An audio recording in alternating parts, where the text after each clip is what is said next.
I think at the end of the day, we just have to remember that our parents are also human and they are, their age once, just like how we are at our age once in our lives.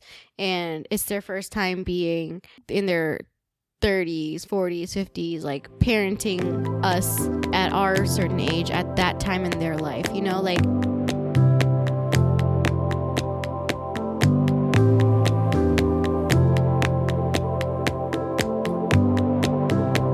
Hi, welcome to the 5th episode of Ricebowl Reflections. I'm Jennifer. And I'm Janet. Your lovely co-host. Well, we're both co-hosts of each other. So, Jennifer, what'd you do last week since you didn't make it onto the episode? I think I just kind of died last weekend. And I kind of was like busy with some, I don't want to say family stuff, but just busy in general. I was very tired from work. I worked 3 days in a row. Every time I work 3 days in a row, I just die the weekend following. So I just spend that recovering.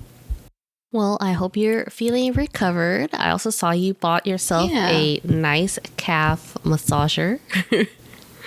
So that sounds fun. So when I got off work the other day, my ankles really hurt. I don't know. My heels really hurt, I guess. And so did my feet. And I just really wanted someone to massage my feet. And I don't have someone to massage my feet. So I bought myself a calf/foot massager. Oh, okay. Well, looks like you don't need a boyfriend anymore because he doesn't even massage your feet for you. Right? He's not available. Wow. How could he? Shame on him. What the heck? I agree. Anyways, thank you so much for picking up my slack last week and recording the episode. It's okay. It was a short episode and yeah. How would you rate your flavor last week? Do you even want to do that or should we just find something else? All right. So I would rate my week as...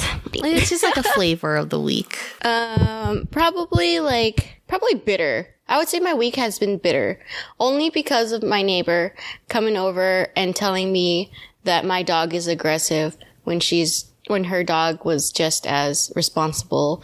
Allegedly. To be in a dog fight. Allegedly. They were allegedly in a dog fight. So basically what happened was my neighbor came over after our dogs had a scuffle. Not right after, like the next day. So she came over and pretty much told me that stuff. And then it just left me a bit into a bitter mood because I just felt wronged. And so, yeah, that's pretty much it. If you guys want a story time for that, just let us know. I'll have to tell that story another time. But right now I'm feeling pretty bitter. She'll have to tell it through our paywall. We're going to have like a paywall subscription and, you can subscribe to our podcast to listen to more. Exactly. Yep. But I'm just bitter. Anyways, other than that, though, I feel like I had a good work week. Had a good week in general besides that. How about you? How'd you rate your week? It was, I would say, kind of sweet. It wasn't like a bad week or anything. It was a pretty good week. Dorothy, my friend here, and I got some hot chocolate, and then later today we have dim sum plans. You and Dorothy seem to be getting a lot of hot chocolate. Oh my gosh. On a weekly basis. She's like, she had a bad day. So we were just like, she was like, you want to get hot chocolate after our workout? And I'm like, I guess. I thought we were on a diet. I thought you had a weigh-in to do. And she was just like, girl, after my day, I need one. And I'm just like, okay, fine, I guess. She has a weigh-in? Like, she's in, like, a sports team and they weigh them? Or it's more like, it's a nutritionist, I think, a dietitian or something. She pays for someone to tell her to lose weight, even though I could tell her, hey, all you gotta do is cut down on your food. Well, maybe it just makes her work harder when a professional shames her, keeps her accountable. Well, what she does is 2 days leading up to it, she'll be like, I gotta behave. I gotta eat good. I gotta eat clean. And I'm like, you should be doing this like every day, right? And she was like, if I had to do this every day, I would go crazy. So it's just kind of like, But that's the point. The whole point is you do this all week so that when you go to your nutritionist, whatever, you feel proud that you lost a bunch of weight. But instead, you're just like struggling. Oh, Dorothy. I know. And she's like, if I don't lose 10 pounds before our trip, which she won't tell me what her starting poundage is, right? So she could say she lost 10 pounds. So, right? All you have to do is just ask her how many pounds down she is and what is she at now. And then do the math. Some week she comes back to me, she's like, I did bad. I gained weight when I should have lost weight. And I'm like, I wonder why, Dorothy. Would she ever go on like Ozempic? I don't know. I don't know if she's ever thought about it or anything. But I think it's just she's similar to Jill, where she likes food so much she doesn't want to stop. Oh, but yeah. Well, to each their own, I guess. Anyways, let's go back on topic. All right. So this episode is a special episode. It's going to be dedicated to someone's birthday. It's our mom's birthday, but our mom's birthday isn't this week. It's the end of next weekend. But we figured we would just record this week, and then it'll be out the whole time, and we can celebrate our mom all week. Yep. Mama Rice Bowl. Mama Rice Bowl. All right. So, what would you say would be some of our mom's favorite hobbies or activities? She seems to really like to sing. I think that's one of the top ones. She does like to sing. And dance. I got her a microphone once, and she just like, I said, you can record yourself singing. And she recorded herself singing, and then she just listened to it over and over again. She would play it while she's cleaning the house or something. And I'm like, herself singing? And I was like, this isn't the original track. This is you singing, right? She was like, yeah, it's me. So she's like so proud of her own voice. She should record her own album. We should. I think we could, but it would take some work, and like, I don't know. She's always finding some busy work for herself. So it's just kind of like, oh, I'm just trying to make this work for you. And you're always too busy. Like she bought like some pretty like K-pose for herself. Mm-hmm. And we talked about shooting it for the longest time. And so I was like, okay. And I bought some cute. K-po is pretty much a traditional Chinese dress, for those of you who don't know. Chi Pao or whatever. Yeah. So anyway, she's bought a couple. And is that for a photo shoot, or is that just for herself? She wanted a photo shoot. Well, she bought it for herself. But then I said, do you want to do a photo shoot in them? And she said, yes. And so I bought her umbrellas, like these cute Chinese paper umbrellas or whatever. And we never got to use them. And it's way past the return time. And so I don't know where she's put them away to now. But we were going to return them after we shot. Oh. But we never got to shoot them. That's how businesses do. Like, they just bank on you not returning them. So yeah. So you're welcome to that business. Exactly. So, yeah. But yeah, I mean, yes, I have seen her dancing to her own singing. Yeah, she's always talking about how she used to dance a lot with her friends, and then she used to sing a lot. So, and then her brother would be playing the instrument, something like that. So that's her favorite. I think nothing else will top singing and dancing for her. So she loves singing, she loves dancing. What kind of birthday gift ideas do you have for her? Well, not a microphone, not a dance floor. Well, she's got a big enough living room floor for that. But because I wanted to buy myself a foot massager, mm-hmm. I was thinking how she would also like a foot massager. So I might just buy her one as well. I just want to test out the one that I purchased to see if it's good. And then I'll make one, a purchase for her too. Just because she also likes getting massages. And of course, she never ever goes out for a massage. That's true. because she never books herself appointments. Right. So she always uses like this shiatsu machine that I purchased for her like for Christmas probably like 5 years ago. And it's supposed to be for your shoulders, but she now uses it for her calves as well, where she'll just wrap it around her calf and it'll just massage her calves. I'm sure it works pretty good, but I think it's time to get her a new one where she can get her shoulders and her legs massaged. That's a great idea. Yeah. Oh, and then also she went to like a dance class, and I think it's like maybe held once a month, possibly. Like it's one of those like community dance classes where somebody holds this class or like a event once a month, like in their house. He's like a rich guy, and but she drives all the way to LA with her friend, and they just go attend this event, and then they dance and socialize. So she's been to one already earlier this month, and so maybe this foot massager will help her after her dance. Who knows? Oh, that's so cute. I didn't know that she was going to something like that. She's so secretive about it. How about you? For me, I could never think of what to get her. I'm just like more face stuff. It was going to be me. I was going to be the present, but then I was like, oh, that's a very expensive present right now that I can't afford to give her. Right. So, I don't think this 10-pound box of chocolates will count. I told her not to eat it all in one go because I was like, you're just going to get diabetes if you do. For those of you who don't know, I make comps, high-end like mock-up stuff at work, or I oversee the project, and we did like this big Hershey's job and had to fill all the bags with chocolate, and we went and bought a bunch of chocolate back to fill them up, but we bought too much chocolate, and so we had a bunch left over, and we've just been snacking on it.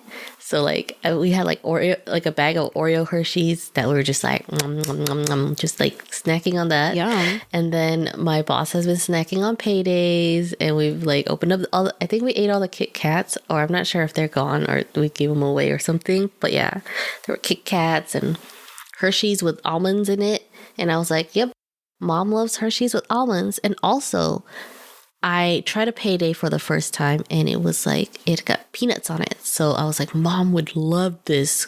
We've never eaten a payday before. So that's so funny because I watch this one YouTuber, and her favorite chocolate bar is Payday, and she always talks about it. And I've seen it around all the time. Yeah, I have too. And I never purchased it. I'm just too scared to like buy a bar of chocolate and then commit to it. So I never bought it. I didn't try the one with the chocolate one. We didn't have any of those, but the ones without the chocolate is actually pretty good. So I'm gonna try the one with the chocolate next time I see it.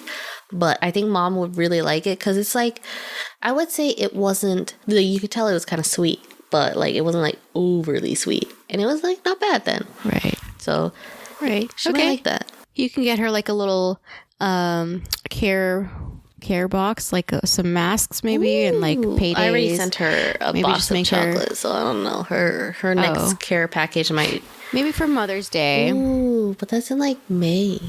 Maybe Mother's Day. It's not too far. Mother's Day will do that. You got 3 months to put it together. Sorry, you're gonna have to edit that out. A little squeaky in the background. My dog's playing with his toys. We'll just leave that in there. It's fine. Too much work. Okay.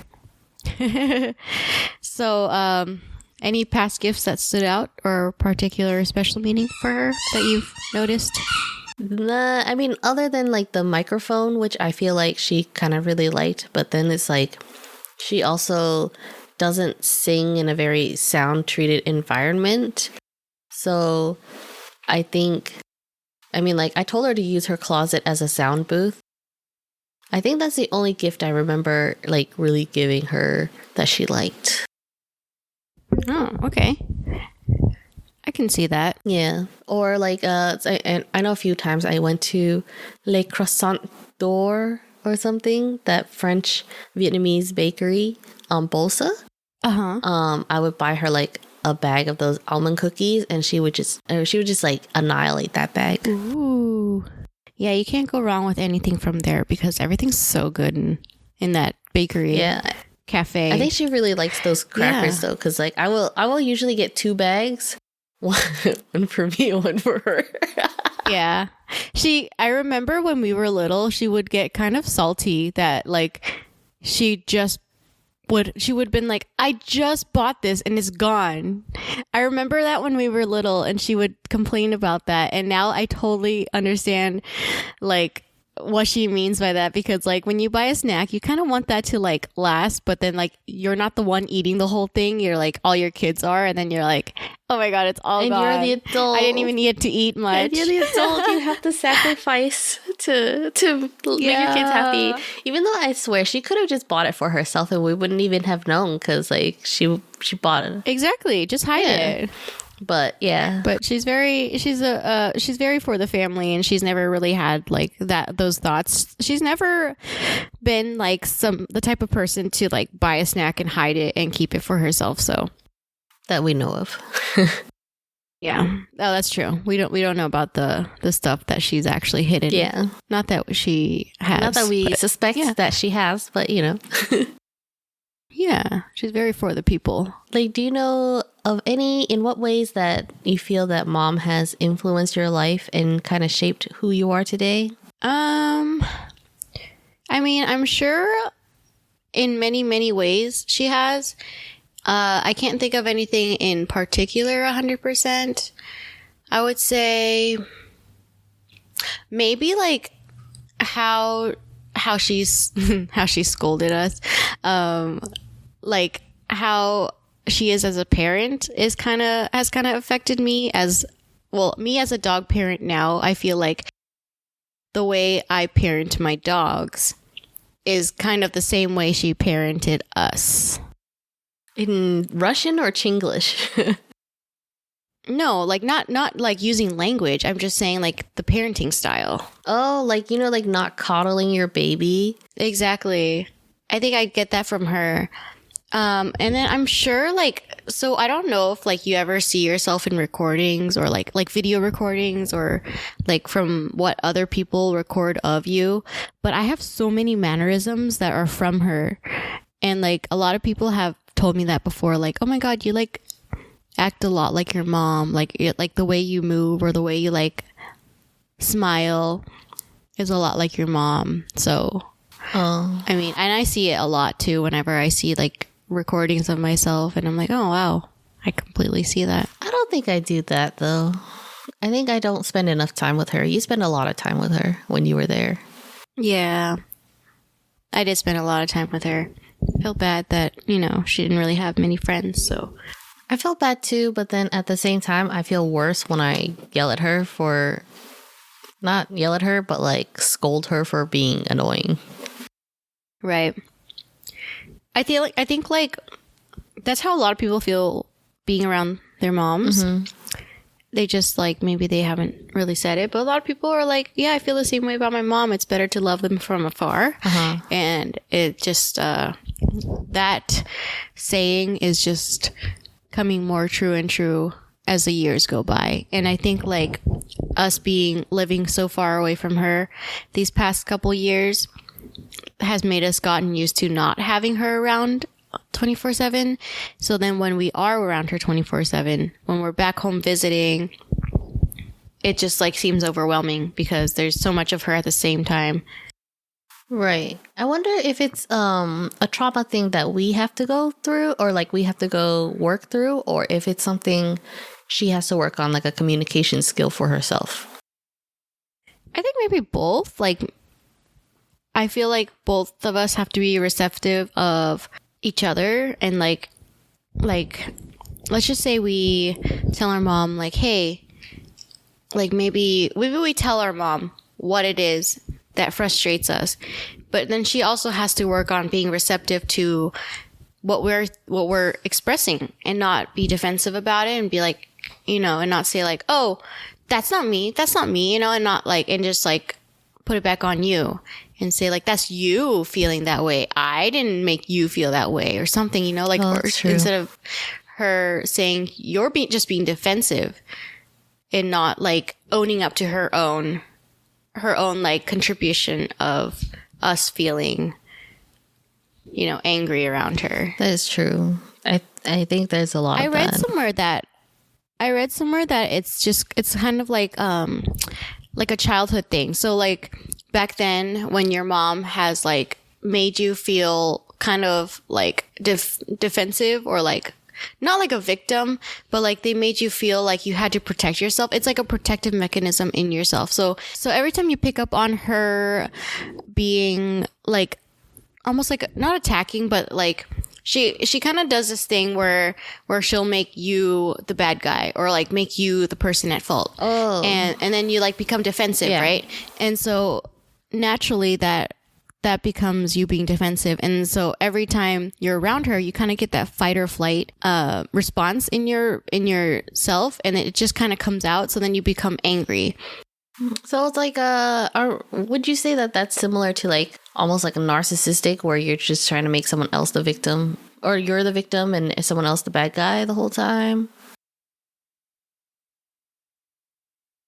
Not really narcissistic. I think it's just your fight or flight. Okay.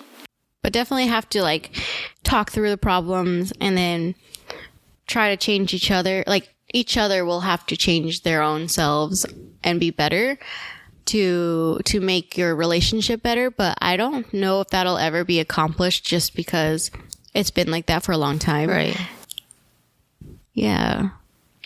What about you? Is there anything like that you feel like mom influenced you to become who you are? And I think other than wanting to keep my sink kind of clean or something, or I don't know, mostly I learned a lot of like cooking and stuff from her. So I think she's influenced a lot of like the choices of spices I put on my food, which is like almost nothing. And just like how I cook. She, like I learned a lot of cooking tips from her because she always made me help her with cooking stuff. I definitely didn't follow her fashion choices or anything like that. There's some stuff that like I wish I listened to, but then it was like a lot of stuff that's like it's like kind of like common sense, but when you're like younger, you're just like, I'm my own person. I don't want to listen to you about boys or anything. And then it's just like 做飯多過食飯, Right. But that's just how you learn as an adolescent. You just gotta make your own mistakes to learn your way in life. That's true. But yeah. All right. So, real quick, what are some birthday traditions that are unique to our family? Ooh, definitely. This has been kind of phased out over the years, but I kind of keep it that way because I like it. But it is getting the fruit tart cake from Le Croissant Doré Cafe. I love that place, and I always still ask for cake from there every year. Me too.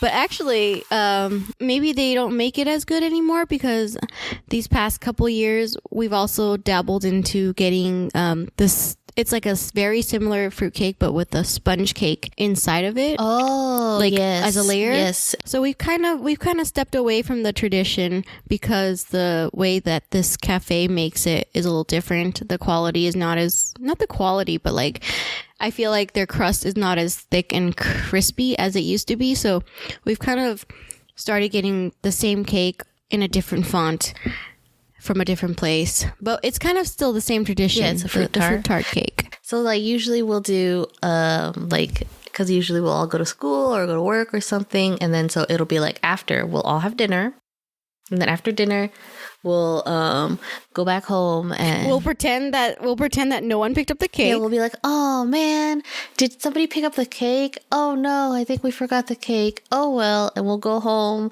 And then just like, Angsty, surprise, we have the cake. And that happens every year on like everyone's birthday. Yeah. There's always the whole thing where they pretend they don't have the cake and then the cake is there. Yeah, so it'll be like a fake joke. Yeah, like an ongoing inside joke. Yeah, so, and we'll have a Martinelli sparkling apple cider. Oh yeah, that's pretty good. And then we always like, we're like pop the champagne, and it's just gonna be apple cider. And we'll pull out the plastic cups or the paper cups, Red cups. and paper plates, so that we don't have to wash anything. We'll be like, oh, let's go look for the plastic forks and knives, so we don't have to wash anything.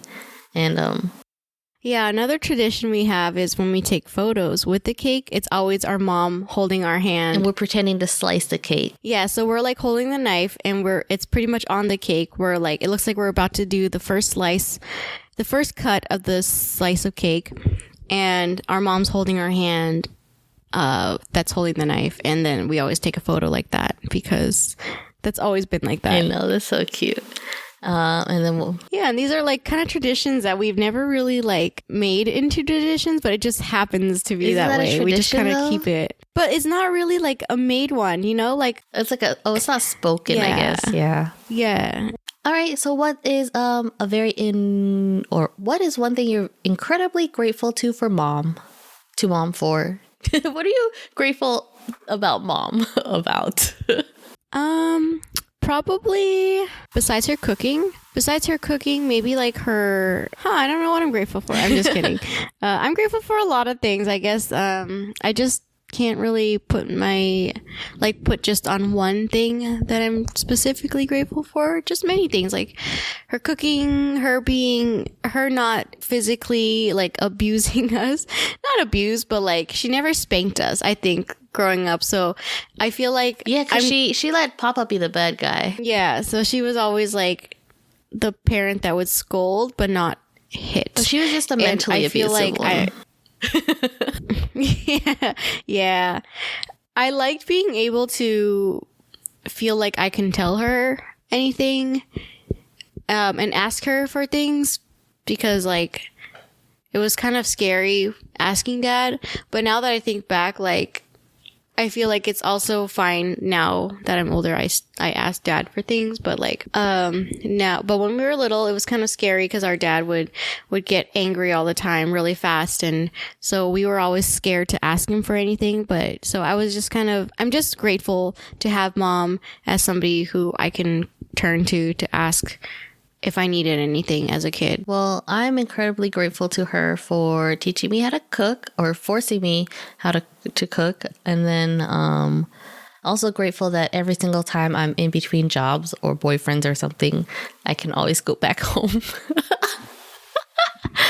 She's always got my room. Her door is usually always open. My room is always there. Your room is always there, and it's the storage unit. We kicked out Jill. We turned her room into a storage unit, but my room is still there.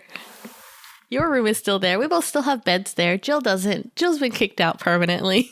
Oh yeah, Jill's room is now a storage unit. That might be my fault. My bad. My bad. Yeah. If you could give Mom a message of love, what would it be? Just I love you, Mom. Thank you for all you've done for us and sacrificed in your life just for us, That's true. Thank you, Mom. Yeah. How about you? Thank you for giving up your Australian college dreams and taking a big risk going to America and having us, and always like, even if you're nagging, you still love us and let us stay around and make a big mess in the house and store all our stuff there.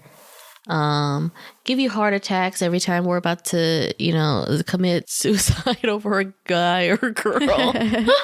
Yeah. Or just sacrifice and like save us all the time. Like, whether it be financially or emotionally, she always tries to be there for us, even though she doesn't know how to handle it. That's true. She tries even though her she best. gives terrible advice, but we won't get to that until we get to Papa's episode where he gives terrible advice. Oh my gosh. I think at the end of the day, we just have to remember that our parents are also human, and they are, their age once, just like how we are at our age once in our lives, and it's their first time being in their 30s, 40s, 50s, like parenting us That's true. at our certain age at that time in their life, you know, like Yeah, they didn't have the internet. yeah, and they also like they just never had the prior experience or someone telling them how to be a parent. So for them to be able to parent us as they're trying to figure life out themselves, I think is a very courageous thing, and it just makes them great parents because they're able to sacrifice and try their best. I think that's all. Just trying their best all the time. All right, so our entire episode is over. Woo! We talked about our mom. We talked about what we're grateful to her about, potential birthday gifts, her hobbies, what she likes to do, how she's affected us, how she has influenced us in many ways. Birthday tradition. Well, why don't you guys share stuff about your mom and let us know how your mom has shaped you into who you are and what you're grateful for? Yeah, tell us over social media, send us a DM. We would love to hear everyone else's traditions and what you guys do for your mom's birthday or your family's birthdays. Yeah, we would love to hear it. Thank you for joining us on our special birthday celebration episode. Thank you. See you next week. Bye.